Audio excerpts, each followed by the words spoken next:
Hey guys, just got back from a little trip, little mini vacation, my wife and I, so that's the reason I haven't had any updates in the last couple days, but I got in late last night, but I did put a full day's work in today, so a full day's work yet I have not much to show for it, so I am working on the new project.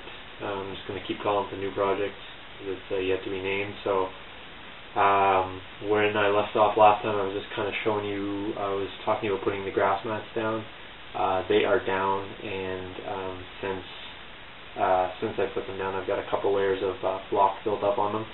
Just going to go with some different color variations. I basically put down my base layer, which has about 7 layers in it as well, and then I just go with a light highlight and then a dark solid green. So it just gives a little breaks up the patch of the grass. They kind of look a little bit patchy right now, but I have a lot of buildings going down, and they'll all be detailed. So the patches that you can see now basically will be mostly covered with buildings, trees, shrubs, etc.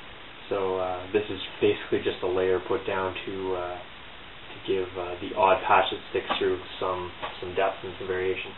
On the other side, the other half of the board, that's kind of where the bocage, the trees, the farm fields are all built up.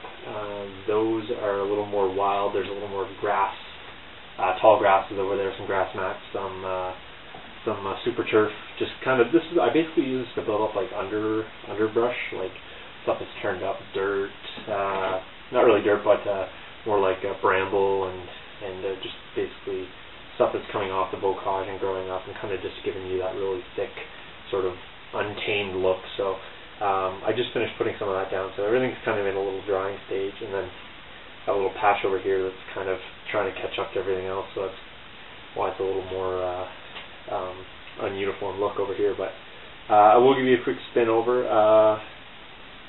just to show you what I was talking about, and then I'll preface by saying what the next stages are. So I didn't get the bridge in yet.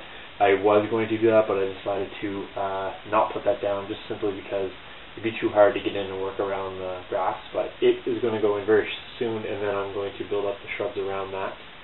I need to put the trees in on the far side, and then the far side's pretty much done. There's not a lot.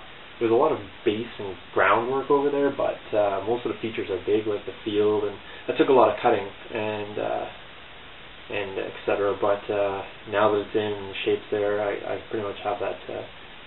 I'm going to put some grass tufts over there.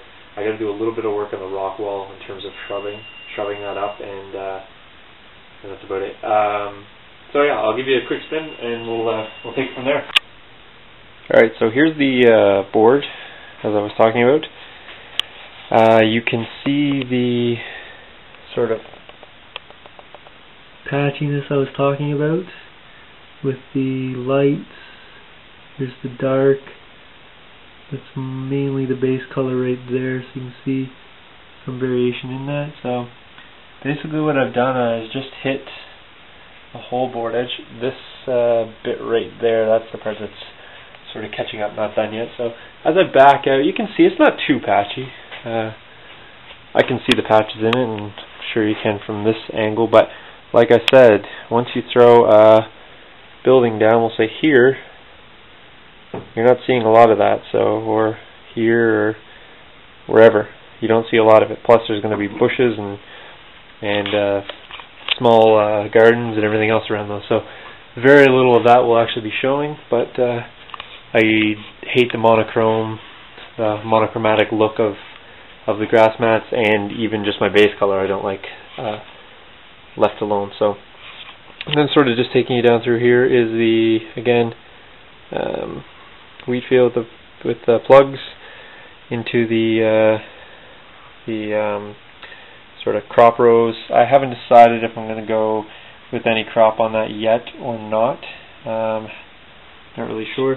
Again, here's the halfway through. I kind of have covered most of the dirt. I'll put that back in once again. I just keep layering it as I go. And then you can see here, perhaps you can't, very clear, but there is some of the fall grass, some of the super turf right there, Along here again, super turf, then some shrubs, then again it just breaks. You can see how it breaks up the ground nicely, gives it that sort of wild look. Again, running along the track here. I didn't do it on this side because I think I'm going to do a lot of shrubs sort of coming up and over a wall here. Here I did kind of the wild look down in the recess of the track. It's more of a ditch sort of running along, you can kind of see there. I just wanted to have a separation from the bocage and give it the illusion that there was more height. And then again down through here, this is where the bridge will go in. And I mean, I've showed you several times, but just because it looks far cooler with the bridge than without, put that in. Sort of get you down there. And the reason I left it out too is because I wanted to kind of detail some shrubs underneath the bridge, just so that it would look a little bit nicer. I can't seem to find the other. There you go. Sorry about moving the camera around. That's with both sections of bridge in there. And then as you look here, it's still pretty light. Obviously, when I put the cover over, it will certainly darken that down, but then it gets really dark. So I want to have some green, just so you can have the illusion that there's some still some ground cover underneath there. So it won't be an illusion, I guess there actually will be ground cover underneath there. And then again, just along the bocage here, you can see too when I'm doing it, I'm not really neat. I mean, I get some grass up on the bocage, it's kind of a pain, but it blows off fairly easy. But what I'm doing, I'll set this right down here so I can talk about this in particular. When I'm doing the bocage, I bring this right down. There's rock underneath there, but what I do is I use it for my grip, for my glue, something to adhere to. Now when I'm doing my grass, I don't really pay much attention to where I put the glue, because you got to think, the rock is there and the grass is just going to grow up onto it. So basically I jam the glue in there as best I can, and I don't care if I get glue and grass up onto the rock, because what it does is it just ties in. Sorry, that's not in focus. I'll get some stills after. But what it does is it ties in that transition. It doesn't make the bocage rock grass. It's all kinds of blends together. And who cares if you get a little coloration up into the bocage, because it's just going to tie in that ground color even more. So when you stand back, you don't really see it. When you get really close, you do see flecks of flock and static grass. But unless you're super against doing that, then I wouldn't worry too much about it. Like I said, you'd spend forever if you try not to get any. I mean, if you spent your time picking off every little bit or doing it, you'd have to do it in the reverse order. And from my experience, I like to do the bocage down. Typically, I don't do everything from the top down, but with the bocage, I do like to lay that in, because that dictates kind of what I'm going to do for ground covering and everything else. So again, just pan out. That's where we're at. I know it's not maybe as flashy right now, or you can't see you maybe can't see it coming together as quickly as the railway embankment, but again, it's different. It's not like 6 and 7 sections really similar. It's 9 tiles that are all uniquely different. So, and I can only work on so many sections of the board at a time. So, like I said, I just did all of this now, so I really can't do anything with that for the moment. That was basically done, but I did do some details in and around the corner edges here, along there, again the ditch there. Bridge area next, and possibly this. I'm not sure. I have to discuss with the customer what they want to do there.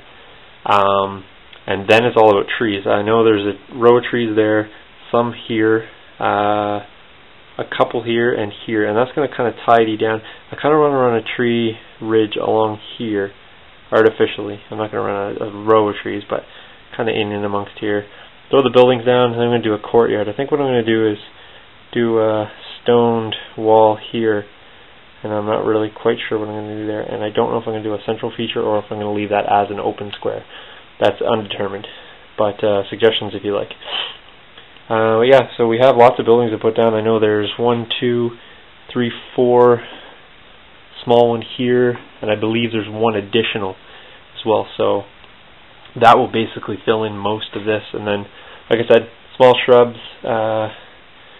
Building here, just for instance, like The shrubs look really good if you tie them in along here, kind of running up onto the roofs as well. And then gardens sort of coming off the down here, off the back doors, little fences around, and then trees sprouting up here and there, and then we'll be good to go. So stay tuned. Hopefully this wasn't too boring for you. I know there wasn't a lot to look at, but stay tuned, and we'll take it off from here, and it's only going to look better as we go. So talk to you later. Cheers.